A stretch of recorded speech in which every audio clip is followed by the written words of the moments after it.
Bonsoir à tous et bienvenue dans ce journal de ce dimanche 29 août 2021. Mesdames et messieurs, une page magazine est prévue à la fin de ce journal, mais bien avant, passons au sommaire. Les lampions se sont éteints le vendredi 27 août à Berlin, en Allemagne, de la conférence économique en Afrique World Compact Africa. L'occasion pour le chef de l'État, Félix Tshisekedi, et ses pairs chefs d'État et du gouvernement de faire un bilan de cette initiative de la chancelière allemande Angela Merkel. Les 4 jours des examens d'État démarrent ce lundi 30 août à travers le territoire national sous les signes de la lutte contre la Covid-19.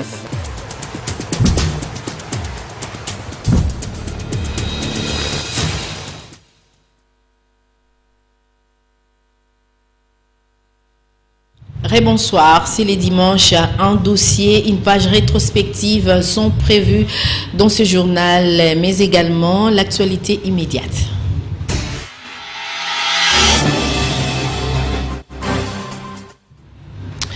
Les lampions se sont éteints le vendredi 27 août 2021 à Berlin, en Allemagne, de la conférence économique en Afrique WIF Compact Africa. L'occasion pour le chef de l'État, Félix Antoine Tshisekedi Tshilombo, et ses pairs et du gouvernement de faire un bilan de cette initiative de la chancelière allemande Angela Merkel. Le détail avec la presse présidentielle. Les lampions se sont éteints ce vendredi 27 août 2021 sur Compact WIF Africa, qui a réuni le président de la République Félix Antoine Tshisekedi Tshilombo, président des exercices de l'Union africaine, et plusieurs de ses pairs dirigeants africains autour de la chancelière allemande Angela Merkel à Berlin, en République fédérale d'Allemagne.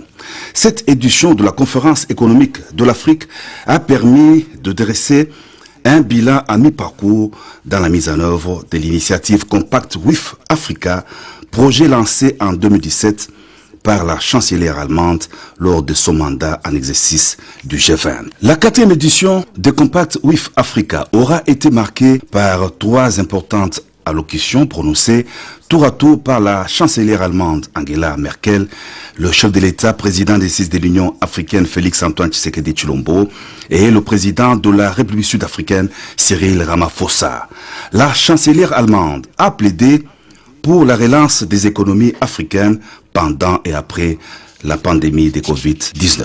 En plus des stratégies vaccinales, il faudrait d'autres stratégies thérapeutiques africaines pour combattre la Covid-19, a dit en substance le président de l'Union africaine dans son discours. Félix Antoine Tshisekedi Tshilombo en a aussi appelé à l'élévation du fonds de DTS alloué à l'économie africaine. Nous avons également parlé de la nécessité d'élever les fonds de DTS alloués à l'économie africaine, les 33 milliards. Nous avons parlé de faire un effort comme nous l'avons décidé à Paris, de conjuguer nos efforts pour essayer de ramener ces DTS au niveau de 100 milliards. Nous avons fait également l'examen de la situation en Afrique par rapport au vaccin, en parlant de la nécessité du transfert de technologie et des droits de propriété afin que le vaccin puisse être produit en Afrique. Tout simplement parce que cela va contribuer à rassurer davantage les Africains et à casser avec ces théories complotistes, ces messages en tout genre qui visent à susciter la méfiance des Africains vis-à-vis du vaccin. J'en ai profité également pour parler de ce qui se passe en République démocratique du Congo par rapport à 2 produits, le Manacovid et le Doubaz C. Ce sont 2 produits anti-Covid et qui ont vraiment montré leur efficacité. Le président sud-africain Cyril Ramaphosa, dont le pays s'investit dans la production des vaccins, a émis le vœu de voir la mise en place d'un cadre au niveau des Compact WIF Africa favorisant les investissements. Nous l'avons annoncé au sommaire, c'est déjà pour le lundi 30 août au jeudi 2 septembre que les finalistes des humanités vont passer leurs examens d'État sur toute l'étendue du territoire national. Poposiakwao et Ndei Lambouechi se sont rendus au complexe scolaire La Fraternité situé à la commune de Selemba pour s'enquérir des préparatifs. Suivez. Le 30 août 2021, les élèves finalistes des humanités vont passer leurs examens d'État avec les 4 jours d'affilée. Ici, au complexe scolaire, la Fraternité à Selimbao, ces bleus blancs déjà engagés pour ces rendez-vous importants se sont mis à s'exercer sur la grille électronique. Les encadreurs, les enseignants leur montrent comment s'y prendre et à leur tour, les finalistes s'emploient à bien pointer l'histoire de répondre favorablement aux questions posées. L'exercice forme et consolide les savoirs pour s'adapter. Nous sommes déjà prêts pour la grille électronique, vu qu'on a déjà maîtrisé nos codes et fait des répétitions à l'école. Donc on est déjà prêts pour ces épreuves des examens d'État. Et chaque élève de cette école est à mesure de citer tous les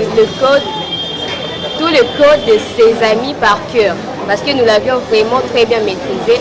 Par exemple, je peux citer le mien déjà, 12 044 301 04 0167.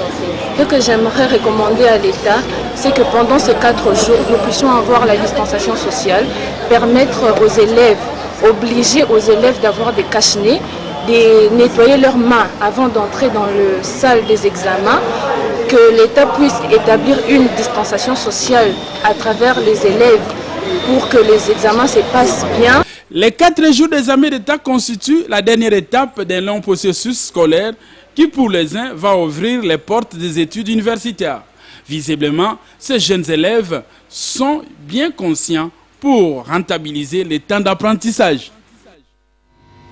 Exeta et Covid-19, le Fonds national de solidarité contre le coronavirus a remis le samedi 28 août 2021 en son siège du lycée Chaumba un lot de kits anti-Covid aux représentants du centre des examens d'État de province éducationnelle de Moamba.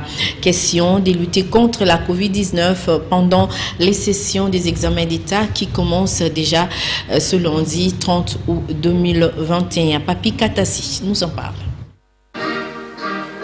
Comme l'indique ce panneau, le Fonds national de solidarité contre le coronavirus en appui aux finalistes des examens d'État édition 2020-2021. Le samedi 28 août, en son siège du lycée Chaumba, en personne, les coordonnateurs, les révérends Dominique Mukanya Wabanza, réunis les représentants des différents centres des examens d'État de la province éducationnelle du Moamba pour leur remettre les kits anti-Covid composés des masques, des désinfectants, bidons, des bactéroles, papier hygiénique, gel hydroalcoolique et thermoflash. Question de prévenir les finalistes des examens d'État contre le coronavirus. D'entrée de jeu, le révérend Dominique Mukanya Wabanza rappelait au chef de centre les contours de l'ordonnance présidentielle portant sur la création de cette structure étatique. Notre mission est de rechercher et collecter des moyens financiers destinés à servir sous forme d'aide, d'assistance, de soutien aux personnes physiques ou morales,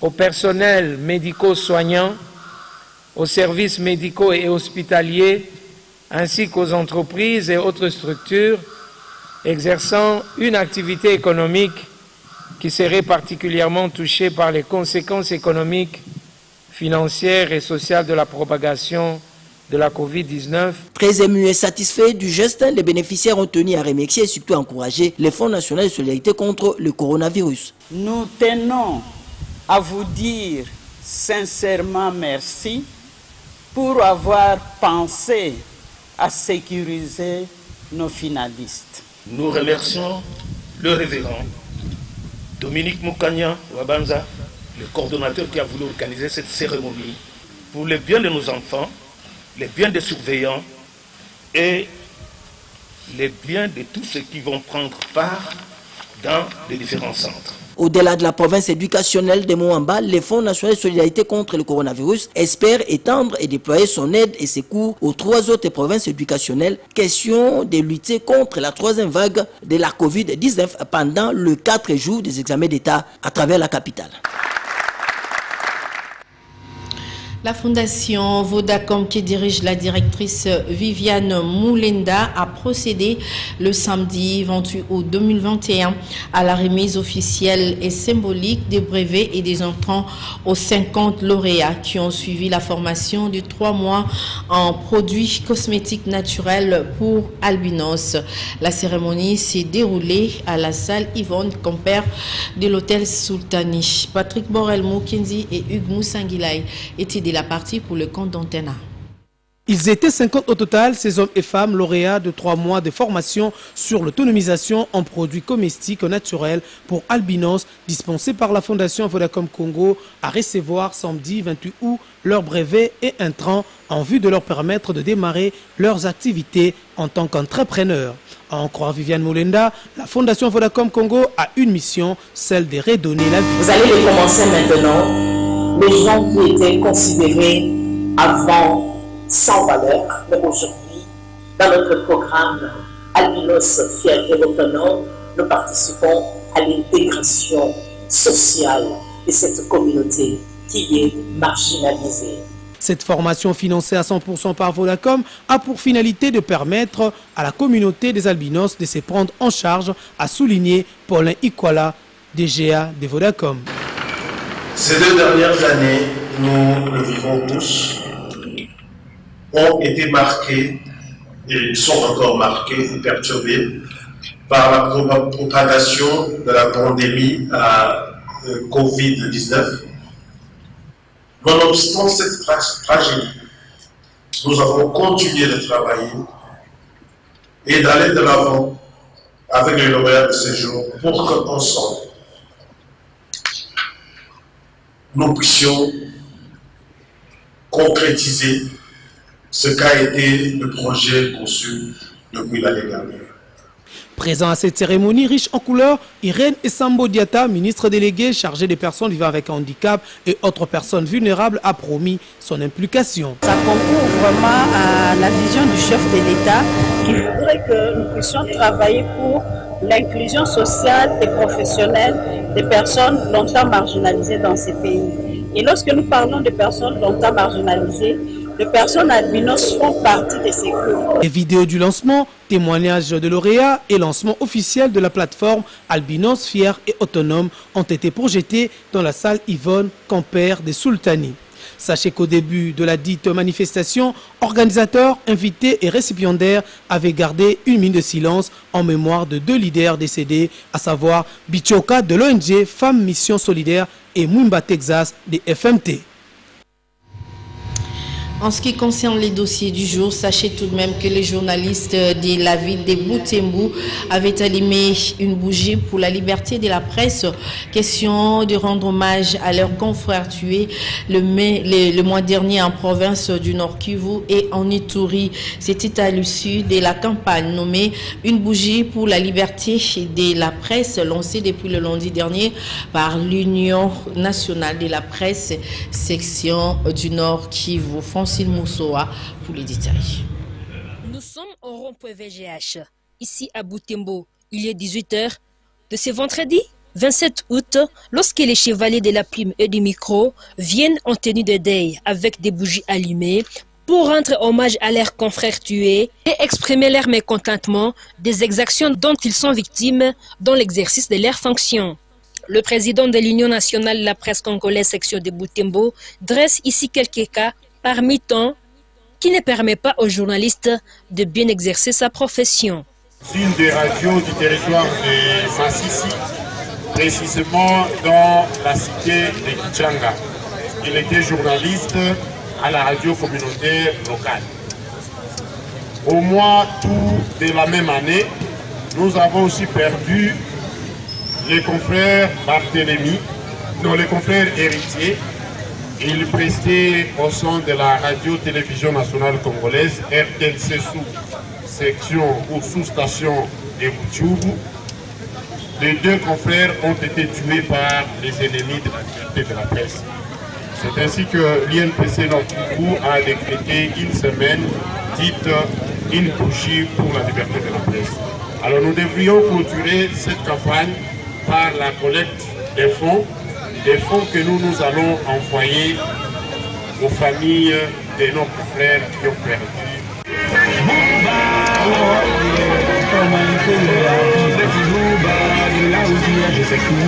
Les chefs de la division unique à la mairie, qui représente l'autorité urbaine à cette activité, dit reconnaître le travail qu'abat les journalistes. Nous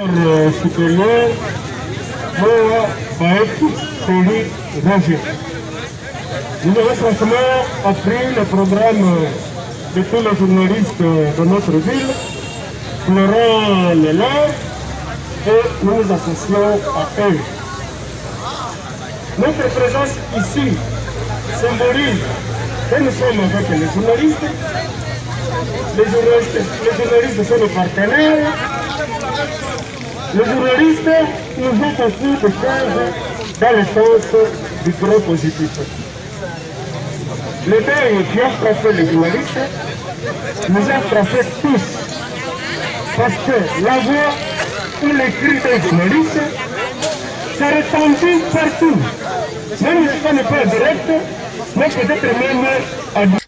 La société civile de Boutempo, quant à elle, demande les secours des autorités car les journalistes ne sont pas les ennemis du pouvoir. Soyons des sentinelles les uns des autres, surtout en se rassurant que les collègues ne vont pas s'atterrir des amis dans l'exercice de leurs fonctions. Que votre vie reflète la neutralité. Rappelez-vous que la ville de Boutembo est plus accrochée aux informations radio, les informations radio diffusées et télévisées, et bien plus encore accrochée aux réseaux sociaux. Positivez les choses par votre neutralité dans la bonne information et la vraie. Menez votre travail sans avoir peur, en toute liberté, mais dans le respect des lois du pays, afin de contribuer à la promotion des talents de la communauté. Monsieur le maire et différents invités, chers collègues, la bougie blanche que nous allumons ce soir représente pour nous la liberté de la presse. L'allumage de la bougie pour la liberté de presse a connu la participation de plusieurs couches sociales, dont les mouvements citoyens La lutte pour les changements, Lucha, qui estiment qu'il n'y a pas de démocratie sans la liberté de presse.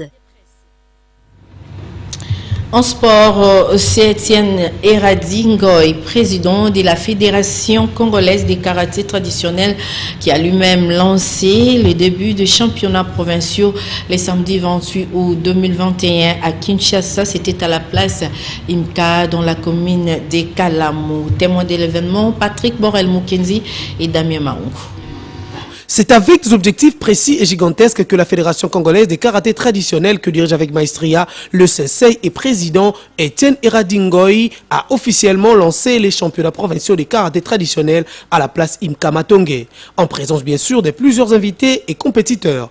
Étienne Eradi est motivé pour que les arts martiaux deviennent comme une science au Congo et qu'on puisse joindre le sport et les études. Nous voulons pratiquer le karaté comme un art martial, comme une méthode de vie, comme une discipline d'autodéfense et non pas seulement comme un simple sport. C'est ce qui nous différencie entre nous et d'autres organisations qui pratiquent le karaté comme une discipline sportive. Et nous nous disons que l'art martial commence là où le sport s'arrête. Et je donne toujours la différence en expliquant une loi de la mathématique. Ça veut dire qu'on parle de l'appartenance et puis de l'inclusion. Les enfants pratiquant le karaté traditionnel ont été heureux de prendre part à cette compétition. Le karaté, je le fais non seulement pour apprendre à me défendre, mais pour moi. Je le fais aussi pour moi. Mon adversaire n'était pas faible, il m'a aidé à m'améliorer. J'ai dû avoir la maîtrise, j'ai dû aussi avoir le contrôle. Le combat était un peu difficile, mais ça c'est mon marché, je gagnais et puis je suis qualifié à la finale. Bon, la finale c'est pour demain. Après cette compétition de Kinshasa, Étienne Eradi annonce que sa fédération va organiser la première édition du championnat national en 2021, d'Afrique en 2022 et du monde en 2023. D'une discipline à une autre, la Fédération internationale de taekwondo exige pour participer à ces activités d'être des détenteurs d'un document reconnu au niveau mondial. Maître Alain Badiachile, président de la FECOT, invite alors le cadre de prendre des dispositions pour participer à cette session de formation d'Abidjan au Côte d'Ivoire. C'est un reportage signé par Ndaye Ilambridge. Le président de la Fédération congolaise de taekwondo, FECOT, Maître Alain Badiachile, donne les détails sur les tests qui aura lieu en Côte d'Ivoire. Vous avez choisi comme site la Côte d'Ivoire. Vous savez que la Côte d'Ivoire, c'est parmi les pays par lesquels le taekwondo est entré en Afrique. Vous avez la Côte d'Ivoire, en Afrique subsaharienne, vous avez la Côte d'Ivoire, vous avez le Lesotho, vous avez la République démocratique du Congo. Voilà, aujourd'hui, la Côte d'Ivoire est très avancée avec des infrastructures répondant aux normes exigées par la Fédération internationale.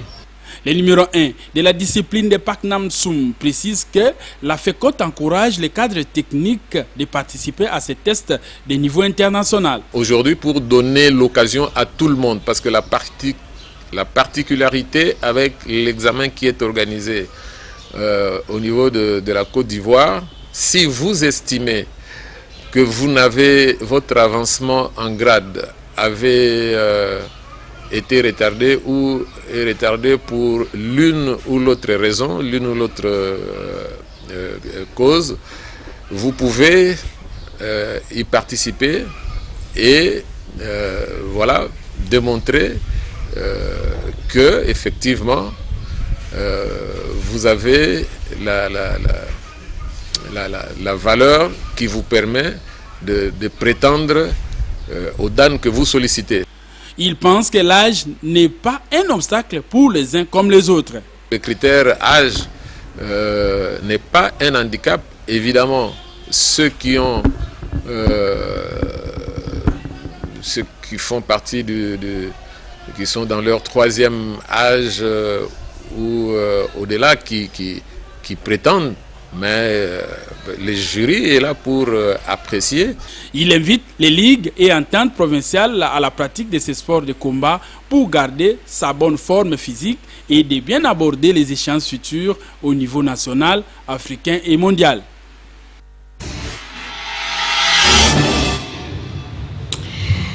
Voilà, c'est l'heure de la page rétrospective. D'abord, les jingles.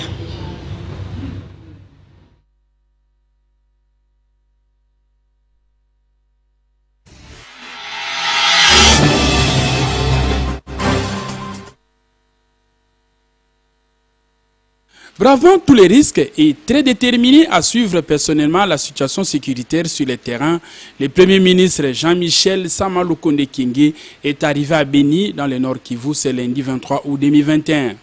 Comme à l'étape de Bunyani-Touri, le chef du gouvernement va procéder à l'évaluation de la mise en œuvre de l'état de siège décrété par le président de la République, Félix Antoine Tshisekedi Tshilombo, dans la province du Nord Kivu. Il faut noter que cette visite revêt aussi un caractère humanitaire pour la population victime de l'insécurité dans le Nord Kivu. À sa descente d'avion, le Premier ministre a été accueilli par les officiels militaires, ceux de la police et les députés nationaux et une foule nombreuse de populations venues saluer le premier des Warriors dans cette zone dite rouge à cause de l'insécurité récurrente créée par les forces négatives. Très ressenti. Et donc nous allons faire un état des lieux avec les autorités ici locales, mais nous allons aussi profiter pour rencontrer toutes les structures qui sont aux côtés de la population, de sorte que vraiment nous puissions avoir le plus d'informations et que nous puissions donner aussi l'état des lieux que nous avons à notre niveau et nous rassurer que nous maintenons le cap dans les opérations que nous menons ici. Mais sinon, c'est pour moi une très grande joie. Pour rappel, l'étape de Beni intervient après celle de Bougnan, où le Premier ministre Jean-Michel Sama Lukonde a passé en revue avec les forces vives de la province ainsi qu'avec les élus du peuple, les représentants de la MONUSCO, la situation sécuritaire sous l'état de siège dans cette partie du pays. Une forte équipe des membres du gouvernement central accompagne le Premier ministre dans cette importante mission. Vous l'avez compris, c'était la page rétrospective où le Premier ministre a été à Béni pour une mission non seulement humanitaire, mais aussi d'évaluation pour l'état des sièges dans cette partie de la République démocratique du Congo. Nous l'avons annoncé au début de ce journal, l'air à la page magazine.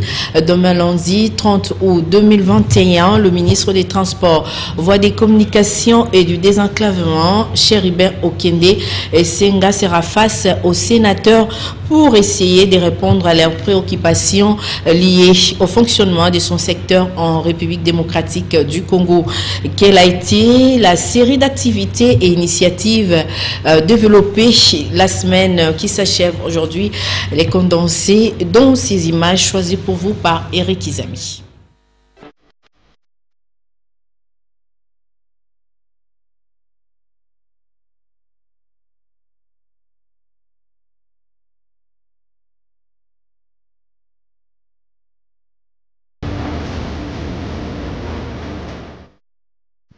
C'était une rencontre de vérité, un véritable dialogue social qui a eu lieu entre le ministre des Transports, Voies des Communications et des Désenclavements le lundi 23 août et le conseil d'administration, la direction générale et les banques syndicales de la Société commerciale des transports et ports ex-ONATRA.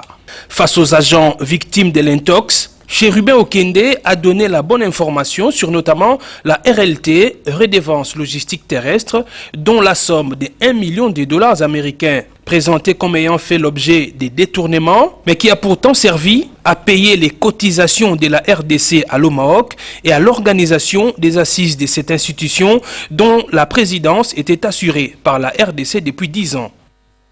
Ayant compris la démarche du ministre qui ne visait que l'intérêt de la nation, les délégués syndicaux de Kinshasa et du Congo central ont à nouveau échangé avec le ministre mardi en présence du PCA et du DG de la SCTP. Tout le monde a compris la vérité, c'est la famille sortie soit bizarre, tout. Et vous êtes ni des vrais ni des vrais parce que ce sont des décisions politiques du gouvernement. Et encore moins que la gestion de l'élève qui relève de votre compétence. J'autorise l'embarquement de bus Transco à destination du Haut-Toué. C'est parti pour le vaste programme du déploiement des bus Transco dans les provinces. Une initiative du président de la République Félix Tshisekedi, matérialisée mercredi par le ministre Chérubin Okende. En présence des responsables de la société Transport au Congo et du représentant du gouverneur Christophe Basséa Nenanga, 10 bus neufs ont embarqué au port de la SCTP Beach Ngobila pour la province du Haut-Touélé. Nous ne sommes pas opposés à ce que les compagnies, les sociétés de transport de pays voisins viennent chez nous, mais le message est aussi fort parce que Transco va aussi arriver assurer le transport transfrontalier pour consolider l'image de la République démocratique du Congo. Autant le secteur des transports est grand, autant il a aussi des grands problèmes que le ministre s'évertue à résoudre.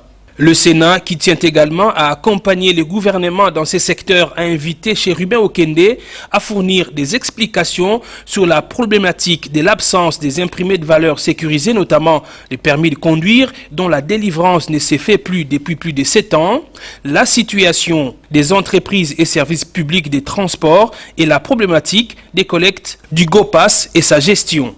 Le ministre des Transports a réuni vendredi les responsables des établissements et services publics sous sa tutelle pour préparer son audition de la semaine prochaine à la commission ECOFIN élargie du Sénat. Cette séance de travail a eu lieu bien avant que le ministre ne participe à la 17e réunion du Conseil des ministres présidée par le chef du gouvernement Jean-Michel Samaloukonde. La construction de la route nationale numéro 5, tronçon Kalundu-Kitengezi, long de 50 km, est imminente. Les rapports des études de faisabilité ont été présentés à Chérubin Okende, qui les a à son tour remis aux représentants du ministère des Infrastructures et à l'Office des routes maître d'ouvrage. C'est un financement de la BAD et du corridor central.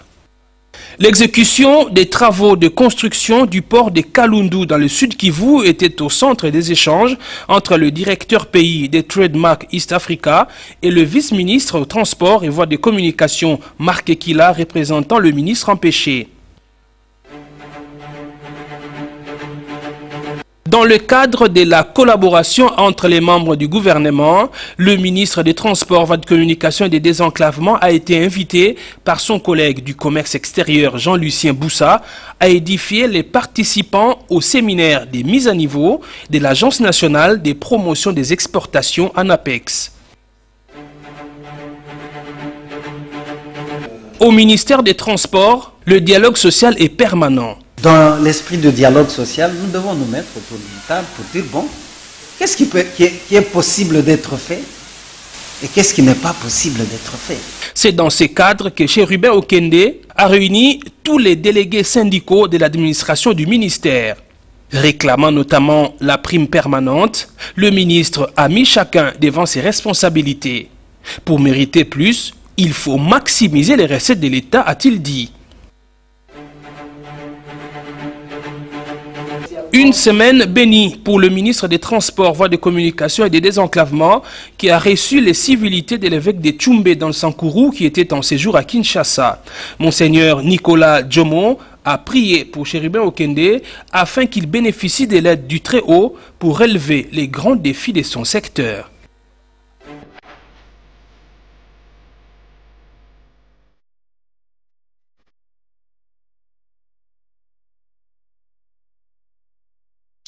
C'est le dernier élément de ce journal, mais avant de nous quitter, rappel des titres.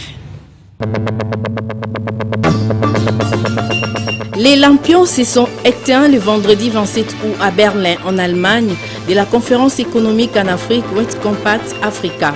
L'occasion pour le chef de l'État, Félix Tshisekedi, et ses pairs chefs d'État et du gouvernement de faire un bilan de cette initiative de la chancelière allemande Angela Merkel. Les 4 jours des examens d'État démarrent ce lundi 30 août à travers le territoire national sous les signes de la lutte contre la Covid-19.